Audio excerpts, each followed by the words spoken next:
We can use this table to see which variable tends to be independent variable and which variable tends to be dependent variable.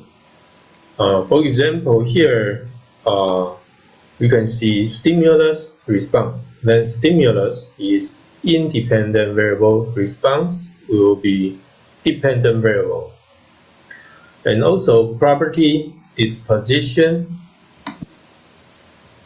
Property refers to like age, gender, or social status, because these variables will not change over a short of time.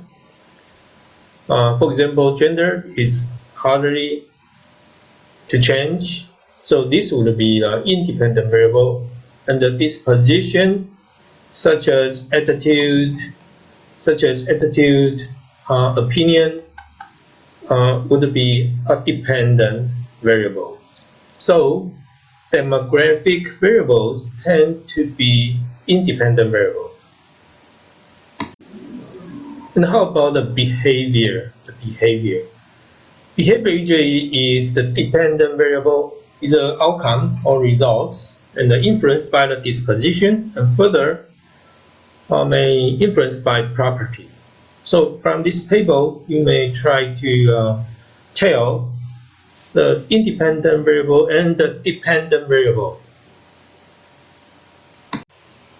In this video, we also explain that different terms for independent variable and dependent variable, and the degree to which each variable may be altered, such as like for example, gender is difficult to change, to alter, so gender would be the independent variable, and the time order between the variables happen first will be independent variable, and the outcome or consequences would be, so it's kind of happen later, then there would be dependent variable.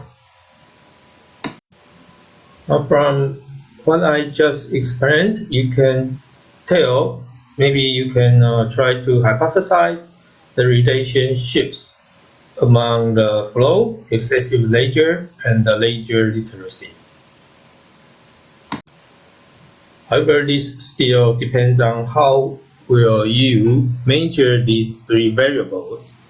For example, if you use behavior as an index to represent excessive leisure, then excessive leisure would be the dependent variable.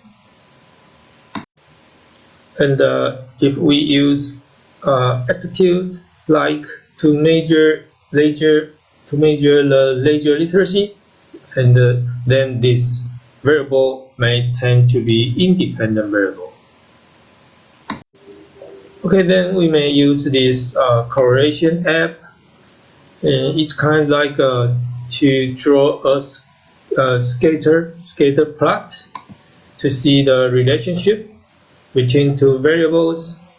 Usually we may use the horizontal axis as a predictive, as an independent variable, and the vertical as a dependent variable.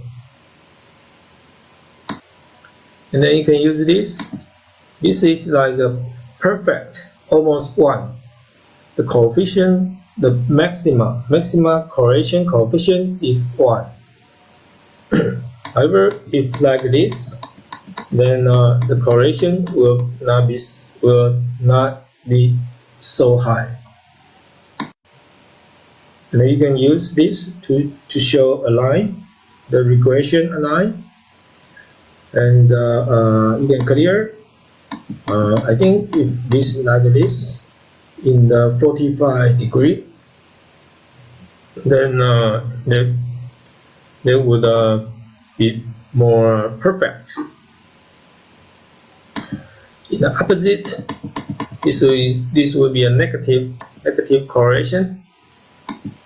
Okay, if we have it this way, it's not so obvious, so the correlation will be lower. Okay, you can just have a practice and then submit in the trunk class.